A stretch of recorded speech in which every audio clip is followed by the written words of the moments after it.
என கருமையான தேவ பிள்ளைகளே, நம்முடைய ஆண்டவர் மிக மிக நல்லவருங்க. அவர் அதிசயங்களை காண பண்ணுகிறவராய் இருக்கிறார். இந்த நாளிலும் வேதத்திலிருந்து ஒரு சத்தியத்தை உங்களோடு நான் பகிர்ந்து கொண்டு உங்களுக்காக நான் செபிக்க போகிறேன். ரொம்ப அழகாய் ஆண்டவர் நமக்கு கற்றுக் கொடுக்கிறவர். தம்முடைய வேதத்தின் ரகசியங்களை எல்லாம் அவர் வெளிப்படுத்தி நம்மை வழி நடத்துகிறவராய் இருக்கிறார். கலாத்தியரின் புத்தகம் 1ஆம் அதிகாரம் 16ஆம் வசனத்துல கலாத்தியர் 1:16 வாசிக்கின்ற பொழுது பவுல் ரொம்ப அழகாய் தம்முடைய ரட்சிப்பை குறித்து வெளிப்படுத்துகிறாருங்க. தம்முடைய குமாரனை நான் புறஜாதிகளிடத்தில் சுவிசேஷமாய் அறிவிக்கும் பொருட்டாக அவரை எனக்குள் வெளிப்படுத்த தேவன் பிரியமாய் இருந்த பொழுது உடனே நான் மாம்சத்தோடும் இரத்தத்தோடும் யோசனை பண்ணாமல் அப்படின்னு ஆண்டவருடைய அந்த வெளிப்படுத்தப்பட்ட அந்த ரட்சிப்பை குறித்து ரொம்ப அழகாய் அவர் சொல்லிக் கொடுக்கிறாருங்க. தன் அனுபவத்தை பகிர்ந்து கொள்ளுகிறார். என் ஆண்டவர் எவ்வளவு நல்லவர் என்பதை இதில் அவர் வெளிப்படுத்துகிறதை நாம் பார்க்க முடிகிறது.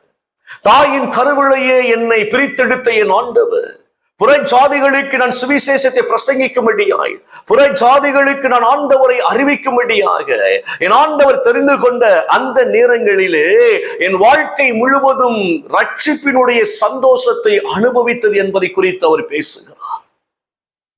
யூத பாரம்பரியத்துல முழுக்க முழுக்க அவர் பிடிக்கப்பட்டவராய், யூத கலாச்சாரத்தின்படி கிறிஸ்துவை அறிவித்தவர்கள் யாவரையும் கொன்றொழிக்கும்படியாய் சட்டத்தை கையில் எடுத்துக்கொண்டு கிறிஸ்துவுக்கு விரோதமாய் எழுப்பின ஒரு மனுஷன் தான் இந்த பவுல். ரொம்ப அழகாய் அவருடைய ரட்சிப்பு இங்கு வெளிப்படுத்தப்பட்டு இருக்கிறது. என்னை போல யூத பாரம்பரியத்துல கமாலியின் பாதத்தில் அமர்ந்து கற்று தேர்ந்த வாலிபர்கள் யாருமே இல்லை என்று சொல்லி அவர் எழுதுறாருங்க. நான் அவ்வளவு பக்தி வைராக்கியம் உள்ளவன், கமாலியின் பாதத்தில் அமர்ந்து கற்று தேர்ந்தவன். அதெல்லாம் எவ்வளவு பெரிய வார்த்தை பாருங்களேன். அப்படிப்பட்ட நான் கிறிஸ்து என்னை பிரித்தெடுத்ததை நான் அறிந்து கொள்ளுகிற பொழுது எந்த விதத்திலும் என் மாம்சத்தோடு நான் போராடவில்லை, என் ரத்தத்தோடு போராடவில்லை, என் மாம்ச சிந்தை அதில் நான் பயன்படுத்தாதபடிக்கு முழுக்க முழுக்க தேவனுடைய அந்த அனுபவத்தை நான் பெற்றுக்கொள்ளும்படியாக ஆவியானவருடைய துணையோடு கூட 3 ஆண்டுகள் நான் எந்த மனுஷரையும் சந்திக்காமல், அப்போஸ்தலர்களை சந்திக்காமல், கர்த்தரை வெளிப்படுத்த சித்தமாயிருந்த எந்த மனுஷரை சந்திக்காமல் என் தேவ சமூகத்துல நேரடியாகவே நான் அவருடைய அந்த அனுபவத்தை நான் பெற்றுக்கொண்டேன். பாருங்க, ரொம்ப அழகாய் அவர் எழுதுகிறார். தேவனை பிரித்தெடுத்ததை நான் அறிந்து கொண்ட பொழுது எந்த மனுஷனிடத்துல போய் நான் ஆலோசனை கேட்கவில்லை, நான் தேவனிடத்திலேயே ஆலோசனை கேட்கும்படியாய் நான் தனித்து தேவனோடு கூட உறவாடி கொண்டிருந்தேன் என்று ரொம்ப அழகாய் சொல்றாருங்க.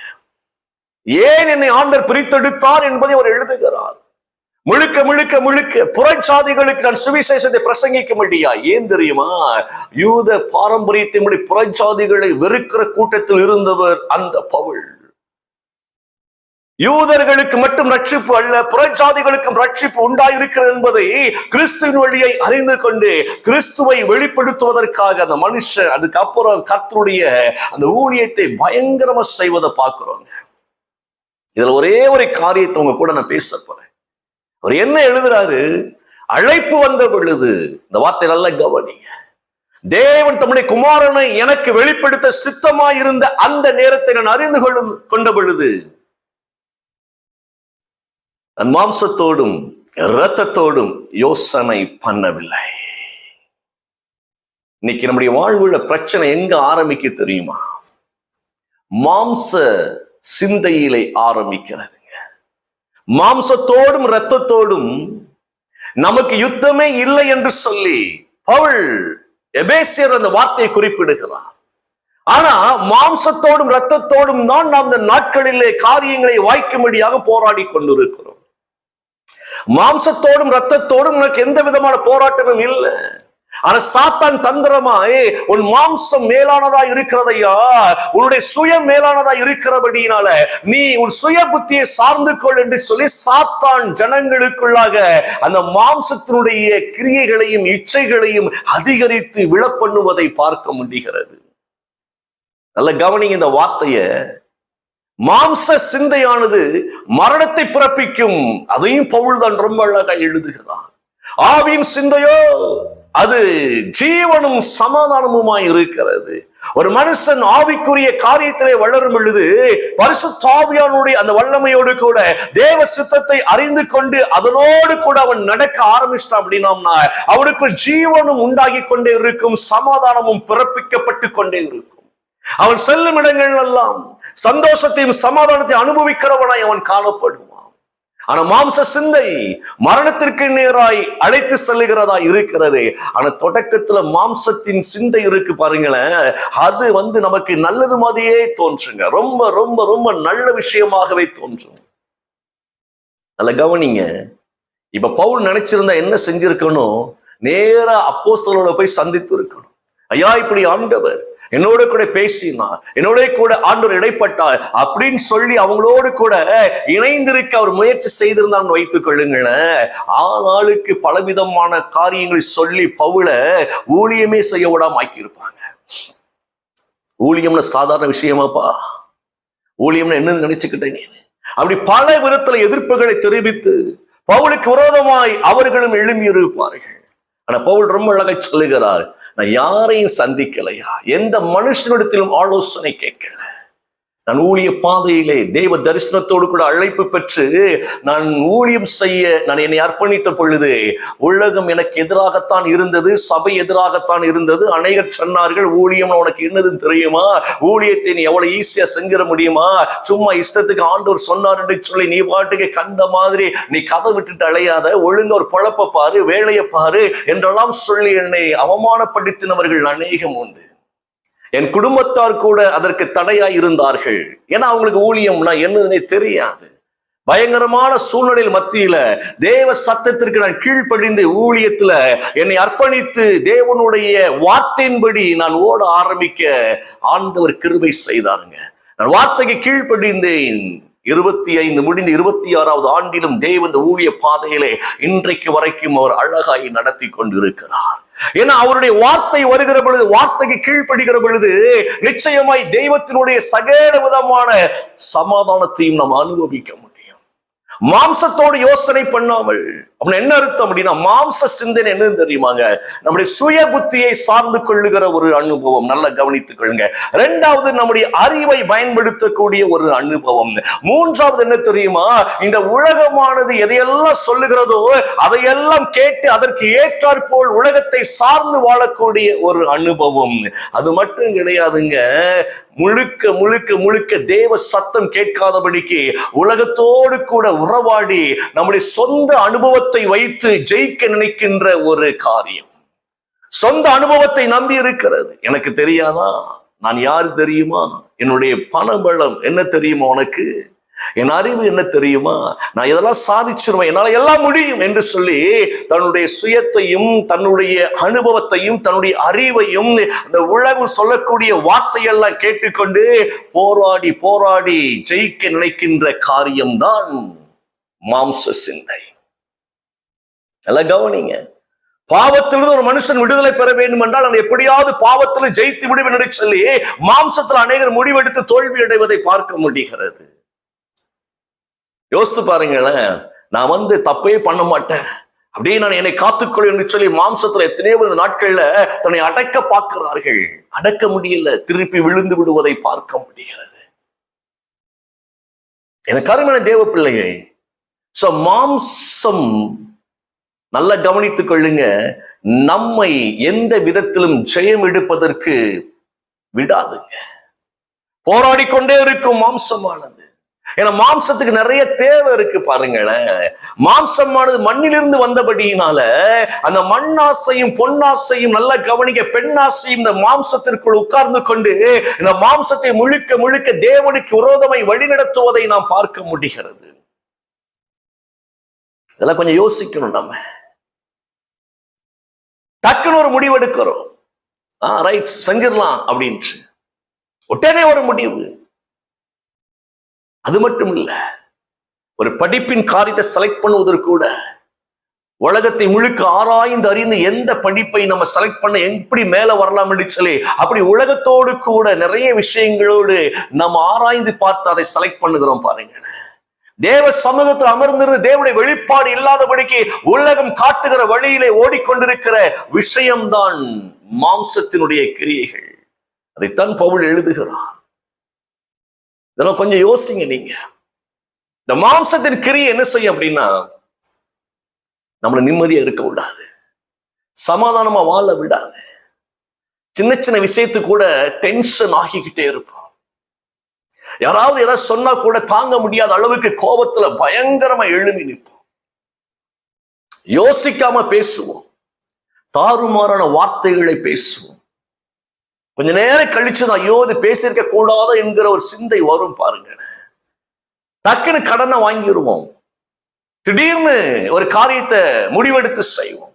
மாம்ச சிந்தை, மாம்சத்தின் கிரியைகள், பின்னால் வரக்கூடிய விளைவுகள் என்னவென்று தெரியாமல் அப்படியே நம்முடைய மாம்சமானது இந்த உலகத்திற்கு ஒத்த வேஷத்தை தரிக்கிறதாய் மாறி விடுகிறது. பவுல் ரொம்ப அழகா எழுதுறாருங்க. ரோம 12ஆம் அதிகாரம் 2ஆம் வசனத்தை வாசிக்கின்ற பொழுது, நீங்கள் இந்த பிரபஞ்சத்திற்கு ஒத்த வேஷம் தெரியாமல் தேவனுடைய நன்மையும் பிரியமும் பரிபூரணமான சித்தமும் இன்னதென்று பகுத்தறியத்தக்கதாய் உங்கள் மனம் புதிதாகிறதுனாலே மறு ரூபமாகுங்கள். எவ்வளவு பெரிய வார்த்தை பாருங்களேன். என்ன எழுதுறாரு? இந்த பிரபஞ்சத்திற்கு ஒத்த வேஷத்தை தரிக்காதீங்க, உலகத்துக்காக வாழாதீங்க, உலகத்தை அடிமைப்படுத்துங்கள் அப்படின்னு ஆண்டவர் நமக்கு வெளிப்படுத்துறாங்க. உலகம் உங்களை அடிமைப்படுத்த கூடாது, நீங்கள் உலகத்தை கீழ்ப்படிய பண்ண வேண்டும். ஏன்னா ஆதாமை அழைத்து ஆண்டவர் கொடுத்த உன்னதமான ஒரு பொறுப்பு, ஒரு ஆசீர்வாதம், ஒரு அதிகாரம் என்ன அப்படின்னா, பூமியை ஆண்டு கொள்ளுங்கள், பூமி உங்களுக்கு கீழ்ப்படியும் என்று சொன்னார். ஆனா தலைகீழ மாறி போனது. சத்துருவானவன் பூமிக்கு அடிமையாய் ஆதாமை மாற்றினான். ஆதாம் சிந்திக்காமல் அந்த காரியத்தில் விழுந்து போனதை பார்க்க முடிகிறது. நெற்றி வியர்வை நிலத்தில் சிந்துமடியான சூழ்நிலை உருவானது. அழகான ஒரு ஏதேனின் மகிழ்ச்சி, ஏதேன் தோட்டத்துல ரொம்ப சந்தோஷமாய் மனரம்யமாய் நிம்மதியை வாழ்ந்த ஒரு ஆதாமுடைய வாழ்க்கையே மாம்ச சிந்தையினால, மாம்ச இச்சையினால, ஏவாளுடைய வார்த்தைக்கு கீழ்ப்படிந்து தன்னுடைய தேவ மகிமையை இழந்து அவர் தோட்டத்தையும் இழந்ததை பார்க்க முடிகிறது. மாம்ச சிந்தை அது மரணத்தை தான் பிறப்பிக்கும். என்ன பிரதர் செய்ய? மாம்சத்தோடு தானே வாழ்ந்து கொண்டு இருக்கிறோம். நல்ல கவனிங்க. நல்ல ஆவிக்குரிய மனுஷனிடத்துல கூட திடீர்னு பார்த்தா ஆவிக்குரிய அனுபவம் மேலங்க இருக்கு, திடீர்னு பார்த்தா மாம்சம் வேலை செய்யும். எனக்கு ஒரு சகோதரி போன் பண்ணாங்க, பிரதர் என் குடும்பத்துல பயங்கரமான பிரச்சனை, என் கணவர் என்னை நேசிக்க மறுத்து தாய் வீட்டுக்கு போயிட்டாரு. ஆனா கல்யாணம் முடிகிற பொழுது நிறைய வாக்குறுதியை கொடுத்தார். ஆனா இப்ப என் கூட இல்ல, 1 வருஷம் தான் ஆகுது, கல்யாணம் முடிஞ்சு 1 வருஷம் தான் ஆகுது. ஆனா என் கூட இல்ல, அவரு வரவு மறுக்கிறார், போனை எடுக்க மறுக்கிறார், பல விதத்துல போராடி கொண்டு இருக்கிறேன். நல்ல கவனிங்க இந்த வார்த்தைய. அவங்க சொன்ன காரியத்தை நான் சொல்றேன், ஜெபம் பண்ணுங்க அப்படின்னு சொல்லுறதுக்கு இன்னொரு காரியம் சொன்னாங்க. நான் பல ஊழியக்காரங்கிட்ட ஜெபம் மட்டும் பிரதர், எல்லா ஊழியக்காரங்களும் உனக்கு செய்வினை வைக்கப்பட்டு இருக்கிறது, உனக்கு விரோதமாக மை வைக்கப்பட்டு இருக்கிறது, வயிற்றுக்குள்ள மருந்து உள்ள கிடக்கிறது அப்படின்னு சொல்லி என்ன பயமுறுத்திக்கிட்டே இருக்கிறாங்க. என்ன செய்யனே தெரியல, இப்ப எனக்கு பயமா இருக்கு அப்படின்னு சொல்லி அவங்க சொல்றாங்க. நல்லா கவனிங்க. அந்த அம்மாட்ட நான் சொன்ன, ஊழியக்காரருடைய பேச்செல்லாம் அப்படியே நம்பாதீங்க. கர்த்தர் பேசுகிறாரான்னு முதல்ல அதை கவனிங்க. அதுதான் ஆவிக்குரிய ஒரு அனுபவம். நம்மளும் எல்லாரும் சொல்றதை கேட்டு அப்படியே மாம்சத்துல அப்படியே மண்டைய செம்மறியாடு மாதிரி ஆட்டிக்கொண்டிருந்தோம் வைத்துக் கொள்ளுங்களேன், ரட்சிப்பின் அனுபவத்தை விடுதலையில அனுபவிக்க முடியாது. நம்ம சொன்ன இஸ்ரவேலுக்கு விரோதமான மந்திரவாதம் யாக்கோபுக்கு விரோதமான குறிசோளுதல் இல்லை என்று சொல்லப்பட்டு இருக்கிறதே, அந்த வார்த்தை நீங்க நம்புறீங்களா அப்படின்னு கேட்டேன். சிலுவையின் சாபங்கள் நிர்மூலமாக்கப்பட்டது, இயேசு எனக்காய் இரத்தம் சிந்தி எல்லா சாபங்களும் விடுதலை ஆக்கினார் என்பதை நம்புறீங்களா அப்படின்னு கேட்டேன். ஆமா பிரதர். அப்ப எப்படிமா உங்களுக்கு மை வைத்து உங்களுக்கு அதை சேதப்படுத்த முடியும்? வயிற்றுக்குள்ள எப்படிமா மருந்து இருக்கும்? கொள்ளும் நஞ்சை குடித்தால் ஒன்று சேதப்படுத்தாது என்பதை ஆண்டவர் நம்ம கற்றுக் கொடுத்திருக்கிறாரே, எப்படி உள்ளுக்குள்ள போய் அந்த மருந்து வேலை செய்யும்? இதெல்லாம் விசுவாசிங்க. சாத்தானின் தந்திரங்களை நம்பாதீங்க. சாத்தானின் தந்திரமான வார்த்தைகளை யார் சொன்னாலும் நீங்க கேட்காதீங்க. அது அப்படியே வேதத்துக்குள்ள கொண்டு வாங்க. வேதத்தை வாசிங்க, வேதத்தை நேசிங்க, வேதத்தை தியானிங்க, அது இருக்கிற ஜீவனை பெற்றுக்கொள்ளுங்க. ஆவியில யோசனை பண்ணி கொண்டிருங்கள். ஆவியில நீங்கள் பலப்படுகிற பொழுது எல்லா மாம்ச கிரியைகளும் அது நிர்மூலமாகும் அப்படின்னு சொல்லி அவங்க ஜெபம் பண்ணி விட்டேன். ஊழியக்காரங்க கூட அநேக ஜனங்களை பயமுறுத்துவதை பார்க்க முடிகிறது. வீட்டுக்குள்ள பிசாசு இருக்கிறது. இதை சொல்லுவதற்கு ஊழியக்காரன் தேவையே இல்லை. இது யாரு வேணாலும் சொல்லலாம். நல்லா கவனித்துக் கொள்ளுங்க. உனக்கு மை வைக்கப்பட்டு இருக்கிறது, உன் வயிற்றுக்குள்ள மருந்து இருக்கு, உங்க வீட்டுல இந்த ஆள் உனக்கு செய்வன வச்சிருக்கிறாங்க. இதுக்கு ஊழியக்காரனை கர்த்தர் அனுப்பல. அவரை அனுப்பின நோக்கம் என்ன? எந்த வீட்டிற்குள் போனாலும் சமாதானத்தை இந்த வீட்டுக்கு சொல்லுப்பா, சமாதானத்தை அறிவி அப்படின்னு சொன்னாரு. நல்ல கவனி. முதலாவது அவர்களுக்கு சமாதானம் உண்டாகட்டும் என்று சொல்லிக் கொடு. பயத்தை கொடுக்க சொல்லல ஆண்டவர். ஒருவேளை ஒரு வீட்டுல சாத்தானி கிரியை இருந்ததுன்னா அந்த ஊழியக்காரன் போகிற பொழுது அதை சாத்தான் முழுக்க பயந்து தளத்திருக்க எல்லாம் நிர்மூலமாயிரும், ஓடி போயிருவான். வீட்டை காலி பண்ணிருங்க, இந்த வீடு உங்களுக்கு தகுதி இல்லை அப்படின்னு ஊழியக்காரன் சொல்லக்கூடாது. உனக்கு விரோதமா எழும்புகிற ஆயுதங்கள் வாய்க்காமல் போகும் என்று சொல்லி பிள்ளைகளுக்கு கர்த்தருடைய மகிமையை சொல்லி கொடுக்கணும். நீங்க நிறைய ஜோசியக்காரங்க மாதிரி ஊழியக்காரங்களும் மாறி போனாங்க. நல்ல கவனிங்க இந்த வார்த்தைகளை. எனக்கு கருமன தேவ பிள்ளையே, எந்த ஊழியக்காரங்க உங்களிடத்துல என்ன சொல்லி கொடுத்தாலும் அப்படியே அதை வாங்கிட்டு வந்து வேதத்தோட இணைத்து பாருங்கள். உங்களோட இணைச்சிடாதீங்க, அந்த வார்த்தை அப்படியே இணைச்சிடாதீங்க. அந்த வேதத்தோடு இணைத்து வேதம் அதில் என்ன உங்களுக்கு சொல்லிக் கொடுக்கிறத அதை எடுத்து நீங்க உங்களோடு இணைத்துக் கொள்ளுங்கள். வேத சத்தியத்தை உலகம் பயமுறுத்தி கொண்டிருக்கும். அதனால அதைத்தான் இங்க பவுல் எழுதுறாரு. அவர் கொஞ்சம் யோசித்து பார்த்தங்க. இந்த பவுல் அந்த 3 ஆண்டுகள் தேவ சமூகத்துல அமராம ஊழியக்காரனை தேடி தேடி தேடி போயிருந்தாருன்னா இவ்வளவு தூரம் அவர் ஆண்டவர் அறிவிச்சிருக்க முடியாது. இன்னைக்கே யோசிங்களேன். ஒரு சபை போதகர் சொல்லுகிற, என்னுடைய பெர்மிஷன் இல்லாம நீங்க யாரும் ஊழியம் பண்ணக்கூடாது அப்படிங்கிறாங்க. உன் வீட்டுக்கு யாரையும் ஜெபம் பண்ண அனுமதிக்காதீங்க அப்படிங்கிறாங்க. நம்ம சபை ஊழியரை தவிர வேற சபை ஊழியக்காரங்களை உள்ள விடாதீங்க. இதெல்லாம் சபை போதனையா இன்னைக்கு மாறிக்கொண்டு இருக்கிறது. நம்ம சபை தான் கரெக்ட், அதனால மத்த யாரையும் உள்ள விட்டவங்களை குழப்பிடுவாங்க. அப்படி பல விதத்துல இன்னைக்கு ஜனங்களை அப்படியே அடிமையாக்கி வைத்திருப்பதை பார்க்கிறோம். சபை பாரம்பரியங்கள் கட்டுகள், அந்த கட்ட அவிழ்க்கத்தை இயேசு வந்தா இவங்க சபைக்கு சபை மாறி மாறி ஒவ்வொரு சபைக்குள்ளவை கட்டப்பட்டவர்களை உள்ள உட்கார்ந்து இருக்கிறத பார்க்கிறோம். நம்ம சத்தியத்தை அறியாதபடியினால நீங்க மாம்சம் தான் சபைக்குள் வெளிப்பட்டு கொண்டிருக்கிறது. ஜாதி ஏற்றத்தாழ்வுகள், நல்ல கவனிங்க. மாம்ச இச்சை அப்படியே சபைக்குள்ள நீ தாண்டவம் ஆடுகிறத ரட்சிப்பின் அனுபவத்தை யாராலும் பார்க்க முடியல. ஒருவர் குறை பேசி கொண்டிருக்கிறோம். இன்னைக்கு ஸ்டேஜ்ல சபையில இயேசுவை அறிவிக்க மேல இருக்கிற பொழுது மற்ற சபையையும் மற்ற ஊழியக்காரர்களையும் குற்றப்படுத்தி பேசக்கூடிய இன்னைக்கு ஒரு கலாச்சாரம் பெருகி கொண்டிருக்கிறது. சாத்தானின் தந்திரங்கள். யாரை பத்தி நம்ம பேச வேண்டாங்க. இதுதான் மாம்சத்தின் கிரியைகள். மாம்சத்தின் கிரியை தேவனுக்கு விரோதமாய் செயல்பட்டு கொண்டே இருக்கும். தேவ சத்தியத்தை அறிய முடியாதபடிக்கு நம்மை பாதாளத்திற்கு நேராக இது நடத்தி கொண்டிருக்கு. நம்ம நினைச்சுக்கணும் செய்யறதா கரெக்டுப்பா. இன்னைக்கு இன்னொரு ஊழியரை குறித்து ஒரு ஊழியக்கார நாங்க சத்தியத்தை பேசுகிறோம் அப்படின்னு சொல்லி அவங்களை குறை சொல்றாங்க பாருங்க. அதை நம்பாதீங்க, இதை நம்பாதீங்க, இதை நம்பாதீங்க, இதை நம்பாதீங்க அப்படின்னு சொல்லி அப்படியே சொல்லிக்கொண்டு ஊழியர்களை குற்றப்படுத்தக்கூடிய ஜனங்கள் இன்னைக்கு அதிகரித்து கொண்டு இருக்கிறாங்க. மாம்சத்தின் கிரியைகள் அது மரணத்தை பிறப்பிக்கும். இன்னைக்கும் நீங்க யோசித்து பார்த்தீங்கன்னா எதை அதிகமா ஜனங்கள் விரும்பி, அதை சபையோரை நான் பேசிக்கொண்டு இருக்கிறேன், சபை மக்கள் பேசிக்கொண்டு எதை அதிகமா விரும்பி பார்க்கிறாங்க அப்படின்னா, யார் யாரை பத்தி குறை சொல்லப்பட்டு கொண்டிருக்கிறதோ அதையே அதிகமாய் போய் சோசியல் மீடியால உட்காந்து ரசித்து பார்க்கிறாங்க பாருங்களேன். அப்படி பார்க்கிறவங்களுக்கு சொல்றேன், நம்ம வீட்டு கதை ஒரு நாள் அதுல வெளியே வருவதற்கு ரொம்ப காலம் ஆகாது. எனக்கு அருமையான தேவ பிள்ளை, மாம்சத்தின் கிரியைகளை எல்லாம் முதல்ல ஒழிக்கத்தான் இயேசு பூமிக்கு வந்தாருங்க. ஏன்னா மாம்ச சிந்தை எல்லாம் மரணத்தை பிறப்பித்துக் கொண்டிருக்கிறது. அவன் தன்னுடைய சுய இச்சைக்கு ஏற்றார் போல. ஆனா இன்னொரு காரியம் இருக்கு பாருங்களேன். ஜனங்களை குறித்து வேதம் சொல்லுகிறது, தங்கள் சுய இச்சைக்கு ஏற்றார் போல தங்களுக்கென்று போதகர்களை அவர்கள் தேடிக்கொள்ளுகிறார்கள். சத்தியத்தை சொல்லுவதற்கு பதிலாக தேவையில்லாத அநேக காரியங்களை மக்களுக்குள்ள புகுத்தி இயேசுவை பார்க்க முடியாம ஆக்கிடுறாங்க. இன்னைக்கு இந்த வார்த்தையில நீங்க தெளிவா மைண்ட்ல வச்சுக்கோங்க. என்ன வேதம் சொல்லுகிறது? உன் சுய புத்தியில சாயாத, உன் சொந்த அனுபவத்துல சாயாத.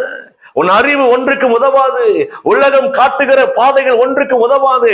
நீ ஆவியில நீ பலப்பட்டவனாக உலகத்தை கீழ்ப்படுத்து அப்படின்னு தான் ஆண்டவர் கற்றுக் கொடுக்கிறார். நான் எந்த யோசனையும் பண்ணல. பவுல் எழுதுறாரு, நான் சுவிசேஷம் சொல்வதற்கு என் ஆண்டவரால் நான் தெரிந்து கொள்ளப்பட்ட பொழுது, ரட்சிப்பின் அனுபவத்தை பெற்றுக் கொண்ட பொழுது எந்த யோசனையும் நான் பண்ணல, என் மாம்சத்துல சிந்திக்கல, யார்ட்டையும் பெர்மிஷன் கேட்கல. அதுக்கு முன்னால கிறிஸ்தவர்களை அழிப்பதற்கு சட்டத்திட்டங்களை எல்லாம் கையில் எடுத்துக்கொண்டவராய் அதிகாரிகளிடத்துல போய் அவரு எல்லா கையெழுத்தி வாங்கி கொண்டு வந்து வேலை செய்தவர் அவர். நல்ல கவனிங்க,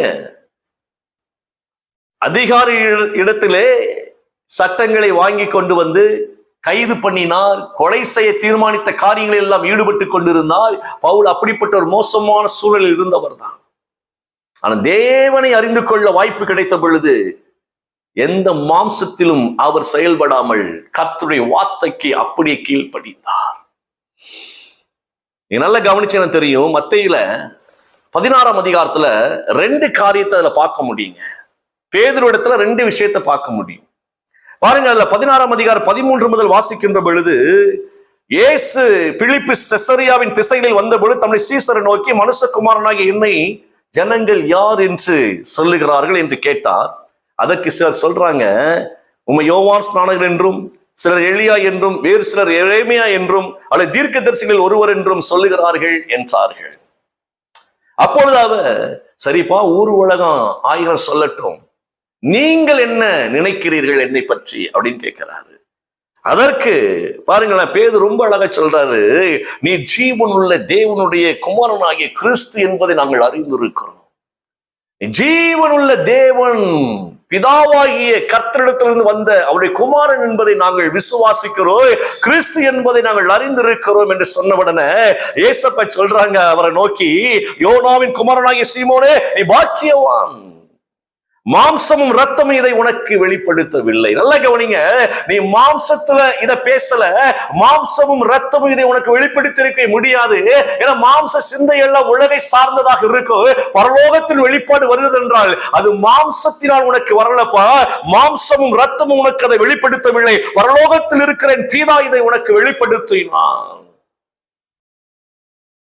எவ்வளவு பெரிய வார்த்தை, சூப்பர் வார்த்தை இல்லைங்க. பேதுரு, ஆண்டவரே நீர் கிறிஸ்து என்பதை நாங்கள் அறிந்திருக்கிறோம் என்று சொன்ன பொழுதுதான், சூப்பர்டா, உலகம் உனக்கு இதை வெளிப்படுத்த முடியாது, மாம்சம் வெளிப்படுத்த முடியாது, உன் சுயம் வெளிப்படுத்த முடியாது, உன் ரத்தம் வெளிப்படுத்த முடியாது, ஆனால் தேவனை உனக்கு வெளிப்படுத்திருக்கிறபடினாலே நீ பாக்கியவான் அப்படின்னு ஆண்டவர் பேதுருவை பார்த்து சொன்ன வார்த்தை இந்த வார்த்தை. ஆனா சற்று அடுத்த கீழே சில வசனங்களை வாசிக்கின்ற பொழுது டக்குன்னு மாம்ச வேலை செய்ய ஆரம்பிக்கிறது பேதுருவிடத்துல. பேதுருவிடத்துல எப்படி வேலை செய்து பாருங்களேன். இப்போ இதுக்கு ஒரு கிஃப்ட் வேற கொடுக்கிறார் ஆண்டவர், பாக்கியவான் பாக்கியவான் பாக்கியவான் சொல்லி, பரலோகத்தின் திறவுகள் எல்லாம் உனக்கு தாரம்பா, நீ பரலோகத்துல இருந்து அற்புதங்களை பெற்றுக் கொள்ளுவாய், பூமியில கட்டுவது பரலோகத்திலே கட்டப்படும், பூமியில கட்டவிழ்ப்பது பரலோகத்திலே கட்டவிழ்க்கப்படும், இந்த திறவுகோள்களை உனக்கு தருகிறேன் என்று சொல்லி பேதுருவுக்கு திறவுகோள்களை கொடுத்து அவர் ஆசீர்வதிக்கிறார். அப்படி எவ்வளவு பெரிய மகிமை பாருங்களேன். ஆனா அடுத்து சில வார்த்தைகளுக்குள்ளாய் பேதுரு இயேசுவை கடிந்து கொள்ளுகிறார் தன்னை அழைத்து. ஏன்னா தமது மரணத்தை குறித்து வெளிப்படுத்தின பொழுது, ஆண்டவரே இதெல்லாம் உமக்கு செட் ஆகாது, நீரெல்லாம் மறிக்க கூடாது, என்னையா நினைச்சுக்கிட்டு இருக்கிறே அப்படின்னு அவர் பேச ஆரம்பித்த உடனே ஏசப்பா சொல்றாங்க, நீ தேவனுக்கு உண்டானதை சிந்தியாமல் நீ மனுஷருக்கு உரியவைகளை சிந்தித்துக் கொண்டிருக்கிறாயே, அப்பாலை போய் சாத்தானே அப்படின்ட்டாரு ஒரே வார்த்தையில. உனக்குள் சாத்தான் இப்பொழுது கிரியை செய்து கொண்டிருக்கிறார். அப்பொழுது பரலோகத்தினுடைய பிதா பேசினார், இப்பொழுது சாத்தான் பேசுகிறார். நல்ல கவனிங்களேன், ரட்சிக்கப்பட்ட அனுபவம் உள்ள மனுஷனிடத்துல சில நேரங்கள் ஆவிக்குரிய ஒரு அனுபவம் வெளிப்படும், சில நேரம் மாம்சமும் வெளிப்படும். அந்த மாம்சத்தை ஒழிப்பதற்காகத்தான் ஆவியில எப்பொழுது விழித்திருக்க ஆண்டவர் சொல்லுகிறாருங்க. மாம்சம் பலவீனம் உள்ளதா இருக்கிறபடினாலே நீங்கள் ஆவியில விழித்திருந்து ஜெபம் பண்ணுங்கள். ஆவி உற்சாகமுடையதா இருக்கிறது. ஆவிக்குரிய அந்த அனுபவத்தை நீங்கள் பெற்றுக்கொள்ளுங்கள் என்று ஆண்டவர் ரொம்ப அழகாய் கற்றுக் கொடுக்கிறார். இதை கேட்கிற தேவ பிள்ளையே, ஆவியானவரோடு இணைந்து ஆவியில நீங்கள் உணர்வுகளை பெற்றுக்கொள்ள ஒவ்வொரு நாட்களும் தேவ சமூகத்தை நீங்கள் அண்டிக் கொள்ளுங்கள். யார் எந்த காரியத்தை கொண்டு வந்து சொன்னாலும் எமோஷன் ஆகாம, எமோஷனல் அப்படின்னு நம்ம உண்மை செய்ய முடியாதுங்க. நல்லா கவனிங்க.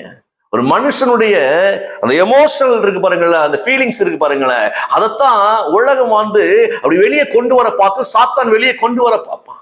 உங்களுக்குள் இருந்து கோபத்தை கொண்டு வர பார்ப்பான், எரிச்சலை கொண்டு வர பார்ப்பான், மாம்ச இச்சையை கொண்டு வர பார்ப்பான், தேவையில்லாத வார்த்தைகள் உங்கள் வாயிலிருந்து கொண்டு வர வைத்து உங்களை மாட்டி விடுவதற்கு பல திட்டங்களை தீட்டுவான். இயேசுவிடத்திலேயே அப்படித்தான் நடந்துச்சு பாருங்களேன். பரிசேயர்கள், சதுசேயர்கள், நல்ல மூப்பர்கள் எல்லாரையும் குறித்து பார்க்கின்ற பொழுது ஆசாரிகள் எல்லாரும் என்ன செஞ்சாங்க? இயேசுவிடத்துல பல கேள்விகளை வைத்து ஒரு எப்படியாவது மாட்டிவிட வேண்டும் என்று சொல்லி சதி பண்ணி அவர் பின்னாலே வந்து கொண்டிருந்தார்கள். அப்படித்தானே ஒரு விபச்சாரத்தில் பிடிப்பட்ட பெண்ணை கொண்டு வந்து நிறுத்துகிறார்கள் இயேசுவை சோதிப்பதற்காக. ஒருவேளை இயேசு கிறிஸ்துவானவர் மோசையின் சட்டத்தின்படி இவரை கல்லால் இருந்து கொள்ளலாம் என்று சொன்னால், நீரெல்லாம் என்னை அன்பை பற்றி போதிக்கிறேன் என்று சொல்லி அவருக்கு எதிராய் புறப்படுவதற்கு ஒரு வழியை தேடி வைத்திருந்தார்கள். நீரெல்லாம் அன்பை பத்தி பிரசங்கிக்காது, மன்னிப்பை பத்தி பிரசங்கிக்காது, மோசையின் சட்டம் சொல்லுகிறபடி கல்லால் இருந்து கொள்ள வேண்டும் என்றால் எதற்கு மன்னிப்பை பத்தி பேசுகிறேன் என்கின்ற ஒரு காரியத்தை இயேசுவிடத்திலிருந்து வாய் வழியாக பற்றி கொள்வதற்கு, அவரை குற்றவாளியை மாற்றுவதற்கு தீர்மானிக்கப்பட்டு இருந்தது. இன்னொன்னு என்ன, நல்லா கவனித்துக் கொள்ளுங்கள். இந்த வார்த்தைய ஆண்டவர் சொல்றாரு. என்ன சொல்றாரு? மன்னிச்சிருப்பான் அப்படின்னு சொல்றான்னு வைத்துக் கொள்ளுங்களேன். அப்ப மோசையின் சட்டை நீ மீறுகிறீர், திருச்சட்டத்தை மீறுகிறீர், பாரம்பரியத்தை மீறுகிறீர் என்று சொல்லி அதிலும் குற்றம் கண்டுபிடித்து அவரை மாற்றி விடுவதற்கு அவர்கள் திட்டம் தீட்டி இருந்தார்கள். ஆனால் அழகு ஆண்டவர் ஞானமாய் பேசினார், ஆவியில பேசுறார் பாருங்களேன். உங்களில் எவன் ஒருவன் பாவம் செய்யாமல் இருக்கிறானோ அவன் முதல் கல்லை எறிவதாக. அத்தனை வயலும் கீழே கல்லை போட்டுட்டு போயிட்டான். அந்த அம்மாவை பத்தி ஏசப்பா சொல்றாரு, நான் ஒண்ணு தீர்ப்பிட விரும்பலமா, இனி பாவம் செய்யாது, போ, நல்லா அப்படின்னு அனுப்பி வைக்கிறாரு. இதெல்லாம் கொஞ்சம் யோசித்து பாருங்க. மாம்ச சிந்தையை பயன்படுத்தாதபடிக்கு ஆவியின் சிந்தையில தெளிவாயிருக்க நீங்கள் உங்களை அப்படியே அர்ப்பணிங்க. எந்த ஒரு காரியமாக இருந்தாலும் ஆவியில பலப்படுவதற்கு நம்ம முயற்சி செய்ய வேண்டும். சர்ச்சுக்கு போறீங்கன்னா ஆண்டவர் என்னோடு கூட நீங்க என்ன பேச போறாரு அவரை நம்பி போங்க. யார் பிரசங்கம் வைக்க போறாங்களோ, யார் இன்னைக்கு சர்ச்சில் நடத்த போறாங்களோ, எப்படி இருக்குமோ அப்படின்னு சொல்லிக்கிட்டே புலம்பிக்கிட்டே போவாதீங்க. ஆவியில போங்க, மாம்சத்துல சர்ச்சுக்கு போகாதீங்க. ஏன்னா மாம்சத்துல போனீங்கன்னா குறை கண்டுபிடிச்சிட்டே இருக்க தோணும். அவன் சரியில்லை, இவன் சரியில்லை, முடிஞ்ச உடனே பாருங்களேன் 4 பேரை பத்தி குறை சொல்லக்கூடிய அனுபவம். ஏன்னா மாம்ச சிந்தையிலே இன்னைக்கு எல்லா சர்ச்சுக்கு போய் கொண்டு இருக்கிறோம். ஆண்டவர் ஆராதிக்கிறவர்கள் ஆவியில் ஆராதிக்க, ஆவியோடு இணைந்தவர்களை தேவ மகிமையை அனுபவிக்கும்படியாக அவங்க முன் வரணும். நம்மெல்லாம் ஆவிக்குரியவர்கள், இந்த உலகத்தை சார்ந்தவர்கள் அல்ல, உலகத்தை ஆள பிறந்தவர்கள். நல்ல கவனிங்க இந்த வார்த்தையை. நம் பரலோகத்தின் மகிமையை கொண்டு பரலோகத்தை சார்ந்த சந்ததி, நம்ம பிதாவின் சந்ததியாக நாம உலகத்தை நேசிப்பதற்கல்ல, உலகத்தை ஆள்வதற்கு. மனுஷர்களை நேசிக்கணும், ஆனா உலகத்தை ஆளணும். இந்த வார்த்தை ரொம்ப பிடிச்சுக்கோங்க. உலகத்தோடு ஒன்றித்து வாழ்ந்தாதான் நல்லது. உலகத்தோடு ஒத்து போயிடணும் பிரதர். உலகத்தோடு ஒத்து போனா நிம்மதியா வாழ முடியாது. நான் உங்களுக்கு இந்த ரகசியத்தை சொல்லி கொடுத்திருக்கிறேன். அதைத்தான் பவுல் எழுதுகிறார். நான் மாம்சத்தோடும் இரத்தத்தோடும் நான் யோசனை பண்ணல, என் தேவன் ரொம்ப நல்லவரையா. உண்மையிலே சொல்றேன், அந்த பவுல் உலகத்தை ஜெயித்தார். கிறிஸ்துவுக்கு விரோதமாய், கிறிஸ்தவர்களுக்கு விரோதமாய் அந்த மனுஷன் எழும்பின நாட்களை எல்லாம் நல்ல கவனிங்கள. யோசித்து பார்த்தீங்கன்னா மாம்சத்துல அவ்வளவு கிரியைகளை செய்திருக்கிறார். ஆனா ஆவியானவர் உள்ள வந்த உடனே, ரட்சிப்பின் அனுபவத்தை பெற்ற உடனே கிறிஸ்துவுக்காக எல்லாவற்றையும் குப்பையாய் அந்த மனுஷன் பார்த்துட்டு கிறிஸ்துவை வெளிப்படுத்த ஓட ஆரம்பிச்சிட்டாரு. நான் இன்னைக்கு சொல்றேன், நீங்கள் தேவனை வெளிப்படுத்தி கொண்டே இருங்க. உங்க மாம்சத்தின் கிரியைகளை வெளிப்படுத்தாமல் உங்களுக்குள்ளும் தேவனை வெளிப்படுத்துங்க. உங்களுடைய உறவுகளுக்குள்ளும் தேவனை வெளிப்படுத்துங்க. உங்கள் சந்ததிகளுக்கும் தேவனை வெளிப்படுத்துங்க. தேவ சிந்தையோடு கூட புறப்பட்டு ஒவ்வொரு நாட்களும் நீங்கள் எல்லா காரியத்தையும் செய்கிற பொழுது நிச்சயமா சொல்ற, ஜெயத்தோடு வாழ்ந்து நீங்கள் சுகமாய் இருப்பீர்கள். ஒன்று உங்களை பலவீனப்படுத்த முடியாது. எனக்கு அருமையான தேவ பிள்ளையே, தேவன் நல்லவர். இந்த வார்த்தை அப்படியே நீங்க மைண்ட்ல வைத்துக் கொள்ளுங்க. மாம்ச சிந்தையை அப்படியே நீங்க அவாய்ட் பண்ணிட்டு ஆவிக்குரிய சிந்தையில தேவனோடு உறவாடுவதற்கு நீங்க முயற்சி செய்து கொண்டிருங்க. வேதத்தை நல்லா தியானிங்க. யார் என்ன சொன்னாலும் அது வேதத்தோடு ஒட்டி போகிறதா, வேதத்தில் அது இருக்கிறது என்பதை நீங்கள் ஆராய்ந்து அறிந்து வேத ரகசியங்களை உங்களுக்குள் புதைத்து வைத்துக் கொண்டிருங்கள். அது உங்களை வாழ வைத்துக் கொண்டே இருக்கும். நீங்கள் பயப்படாதிருங்கள், கலங்காதிருங்கள். சத்தியத்தை அறிகிற அறிவில வளர்ந்து கொண்டே இருங்கள். தேவன் நிச்சயமாக உங்களை ஆசீர்வதித்து உங்கள் எல்லைகளை பெரிதாக்குவார். நீங்க ஆவிக்குரியவர்களாய் உலகத்தை கலக்கி கொண்டு இருங்கள். தேவன் மகிமையாய் உங்களோடு இருந்து அவர் எல்லா நாட்களில் நன்மை செய்வார். உலகத்தின் முடிவு பரியந்தமும் உங்களோடு கூட இருந்து அற்புதங்களை செய்வார். சரியா? பயப்படாதீங்க. சமாதானத்தோடு வாழ ஆண்டவரோடு உறவாடுவோம். கண்களை மூடுவோமா? பிதாவை, எங்கள் பிள்ளைகளை நம்முடைய கரத்தில் ஒப்புக்கொண்டிருக்கிறேன் ஐயா. இயேசுவின் நாமத்தில் பிள்ளைகளை ஆசீர்வதிக்கிறேன். தெய்வத்தின் நன்மையும் கிருபையும் பிள்ளைகளை சூழ்ந்து கொள்ளுவதாக. ஆண்டவரே, மாம்ச சிந்தையோடு கூட நாங்கள் ஓடாதபடிக்கு உங்களுடைய ஆவிக்குரிய சிந்தையில் நாங்கள் ஓடும்படியாய் எங்களை ரட்சித்த எங்கள் தேவனாய் கர்த்தாவை நாங்கள் உமக்கு நன்றி செலுத்துகிறோம். தொடர்ந்து நன்மையும் கிருபையும் பிள்ளைகளுக்கு பெருகுவதாக. எல்லா தடைகளும் உடைக்கப்படுவதாக. ஆசீர்வாதங்களோடு பிள்ளைகள் எழும்பி பிரகாசிக்க எங்கள் தேவன் நீர் பிள்ளைகளோடு எல்லா நன்மையினாலும் திருப்தி ஆக்குவீராக ஐயா. நான் ஆசீர்வதிக்கிற இயேசுவின் நாமத்தினாலே ஜெயத்தோடு பிள்ளைங்க வாழ உதவி செய்வீராக. இயேசுவின் நாமத்தினாலே நான் ஜெபிக்கிறேன் நல்ல பிதாவே. ஆமென், ஆமென். எனக்கு அருமையான தேவ பிள்ளைகளே, தெய்வத்தின் மகிமை உங்களை மூடிக்கொண்டிருக்கிறபடினால சந்தோஷமா இருங்கள். ஒன்றுக்கும் குறைவில்லாதபடி கர்த்தர் உங்களை ஆசீர்வதிக்கிறவராய் இருக்கிறார். God bless you. God bless you.